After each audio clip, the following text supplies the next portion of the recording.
Hello दोस्तों, क्या हर व्यक्ति जिसे हाइपर यूरिसीमिया है या यूरिक एसिड लेवल्स बहुत ज़्यादा है, क्या हर व्यक्ति को ट्रीटमेंट की आवश्यकता है? अक्सर ये देखा जाता है कि हाइपर यूरिसीमिया के पेशेंट्स काफ़ी ओवर ट्रीट होते हैं। किसी भी व्यक्ति का यूरिक एसिड लेवल्स अगर 5, 6, 7 से थोड़ा भी ज़्यादा हो जाता है तो उसको दवाइयाँ चालू कर देते हैं और ये दवाइयाँ ज़िंदगी भर चलती है। पेशेंट को फ़ायदा है या नहीं उसको नहीं पता, ये दवाइयों के फ़ायदे नुकसान क्या है उसको नहीं पता, दवाइयाँ चलती रहती है जिसका पेशेंट को कई बार लंबा कॉस्ट और खामियाजा दोनों भुगतना पड़ता है। ये दवाइयों के इफेक्ट, साइड इफेक्ट्स क्या हैं, इसको हमने अलग वीडियो में डिस्कस किया है। आज बात करेंगे क्या हर व्यक्ति जिसको यूरिक एसिड लेवल ज़्यादा है उसको ट्रीटमेंट की आवश्यकता है या नहीं, और कौन कौन से सिचुएशंस है जहाँ पे ट्रीटमेंट करना चाहिए। टॉपिक इंपॉर्टेंट है हर उस व्यक्ति के लिए जिसको ब्लड यूरिक एसिड लेवल ज़्यादा है या गाउट होने का संभावना है। टॉपिक पर जाने से पहले जो लोग हमारे चैनल पर नए हैं उन्हें रिक्वेस्ट करूँगा कि चैनल को सब्सक्राइब करें, वीडियोस को लाइक करें, शेयर करें, फॉलो करें, कमेंट करें, पूरा देखें। टॉपिक इंपॉर्टेंट है इसलिए इसे एंड तक देखिएगा। चलिए शुरू करते हैं पॉइंट बी।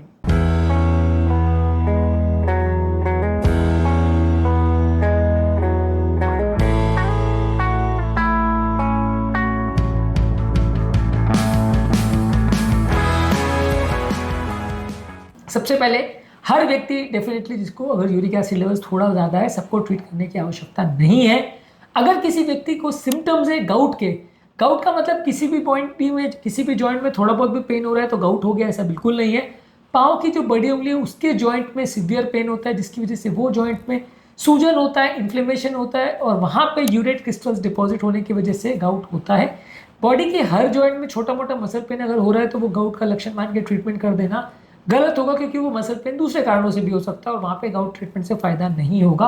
इसलिए अगर सिम्टोमैटिक गाउट है तो ही ट्रीटमेंट करना चाहिए। गाउट के लक्षण क्या होते हैं उस पर हमने ऑलरेडी एक वीडियो किया, इसे जरूर चेकआउट करें। इसके अलावा अगर किसी व्यक्ति को किडनी में यूरिक एसिड की पथरी है तो वहाँ पे आपको ट्रीटमेंट करना पड़ेगा। यूरिक एसिड के स्टोन वाले पेशेंट्स को ट्रीटमेंट की आवश्यकता होती है। इसके अलावा अगर किसी व्यक्ति को क्रॉनिक किडनी डिजीज है यानी किडनी उसकी फेल हो गई तो वहाँ पे यूरिक एसिड के स्टोन्स बनने की वजह से किडनी में और डैमेज बढ़ सकता है। पहले से किसी को पथरी की प्रॉब्लम है और उसमें यूरिक एसिड लेवल ज़्यादा है तो वहाँ पे हमको कंपैरेटिवली किडनी को बचाने के हिसाब से ज़्यादा ट्रीटमेंट करना चाहिए। और किडनी डैमेज वाले पेशेंट में यूरिक एसिड वैसे भी ज़्यादा मिलेगा वैल्यूज़, क्योंकि किडनी डैमेज वाले पेशेंट में किडनी ही नॉर्मली यूरिक एसिड को निकालता है। तो जब किडनी डैमेज हो जाएगी तो यूरिक एसिड के वैल्यूज़ ब्लड में बढ़ जाएंगे, तो इसके वजह से लोगों को यूरिक एसिड का बहुत ज़्यादा ब्लड में डिपोजिशन हो सकता है। तो वैसे लोग को आपको थोड़ा जल्दी ट्रीटमेंट करना पड़ सकता है। इसके अलावा यदि किसी व्यक्ति को अगर यूरिक एसिड लेवल्स बहुत ज़्यादा है तो भी वैसे व्यक्ति को ट्रीट करने की ज़रूरत है। बहुत ज़्यादा वैल्यूज़ है तो, और खासकर तब जबकि उसको अगर गाउट के लक्षण है तो थोड़ा बहुत ज़्यादा है यानी 5 कट ऑफ है और आपका 6 या 7 है तो ट्रीट करने की आवश्यकता नहीं है। पर 5 के बदले 50 है या 100 है और बहुत ज़्यादा वैल्यूज़, और खासकर अगर आपको जॉइंट में उसके डिपोजिशन की चांसेस है या ऑलरेडी किडनी कॉम्प्रोमाइज है या पहले की पथरी की हिस्ट्री है या पहले की जॉइंट पेन्स की हिस्ट्री है तो फिर ट्रीट करना पड़ेगा। थोड़ी वेरिएशन में हर पेशेंट को ट्रीट करने की आवश्यकता नहीं है। यानी कि अगर किसी व्यक्ति को एसिम्प्टोमेटिक हाइपर यूरिसीमिया है जहाँ पे और कोई प्रॉब्लम नहीं है, वहाँ पे हम डाइटरी चेंजेस करके, वेट लॉस करके, अल्कोहल कंजम्पशन को कम करके, बाकी थोड़ी बहुत नॉन मेडिसिन चीज़ों को करके हम गाउट के लेवल्स को कम करने का प्रयास करते हैं। पर लेकिन वहाँ पे दवाइयाँ चालू नहीं करते जहाँ एसिम्प्टोमेटिक पेशेंट हो या पेशेंट को बिल्कुल माइल्ड एलिवेशन हो।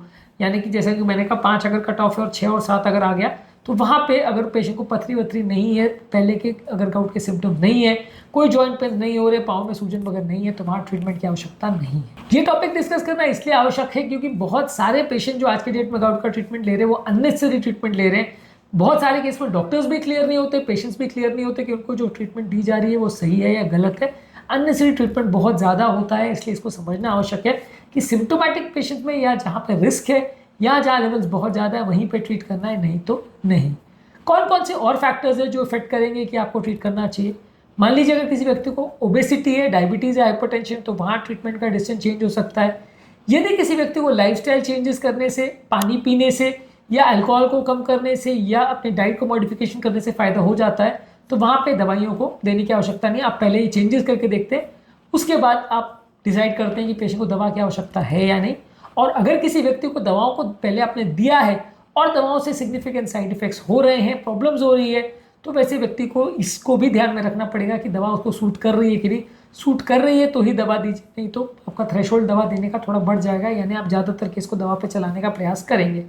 इंपॉर्टेंस आज के टॉपिक का ये है कि अगर किसी व्यक्ति को सिर्फ यूरिक एसिड लेवल ज़्यादा है तो हर व्यक्ति दवा चालू करके बैठ जाए और ज़िंदगी भर खाता रहे, ये बिल्कुल गलत है। उसको प्रॉपरली जज करने की आवश्यकता है, और अगर ज़रूरी है तो ही दवा चालू करनी चाहिए, क्योंकि इस तरह की दवाएं पूरी तरह से सेफ़ नहीं होती और लंबे समय तक चलती है, कॉस्टली भी होती है। इसलिए ये सारी दवाओं को पहले सोच समझ के, विचार करके, डिस्कस करके, सेकेंड ओपिनियन लेके, ज़रूरी हो तो ही चालू करें, नहीं तो नहीं। आज के टॉपिक में बात करें हर उस व्यक्ति जिसका यूरिक एसिड लेवल थोड़ा बहुत बढ़ा है, क्या उस व्यक्ति को गाउट की दवाइयाँ चालू करनी चाहिए या नहीं, क्या है इसके फ़ायदे नुकसान, ये सारी चीज़ों पर हमने बात करी। कब पेशेंट्स को ट्रीट करना चाहिए इस पर हमने बात करी। गाउट की मेडिसिन के इफेक्ट्स और साइड इफेक्ट्स को हमने एक अलग वीडियो में डिस्कस किया, उसे जरूर चेकआउट करें। गाउट के लिए क्या लाइफस्टाइल मॉडिफिकेशन कर सकते हैं और खाने पीने में क्या ध्यान रख सकते हैं, उस पर भी हमने अलग वीडियोज़ किए, उसे भी ज़रूर चेकआउट करें। उम्मीद करूंगा कि आज के टॉपिक में कुछ नई बातें जानने को मिली होगी। जो लोग हमारे चैनल पर नए हैं उन्हें रिक्वेस्ट करूँगा कि चैनल को सब्सक्राइब करें, वीडियोज़ को लाइक करें, शेयर करें, फॉलो करें, कमेंट करें, बोल दें।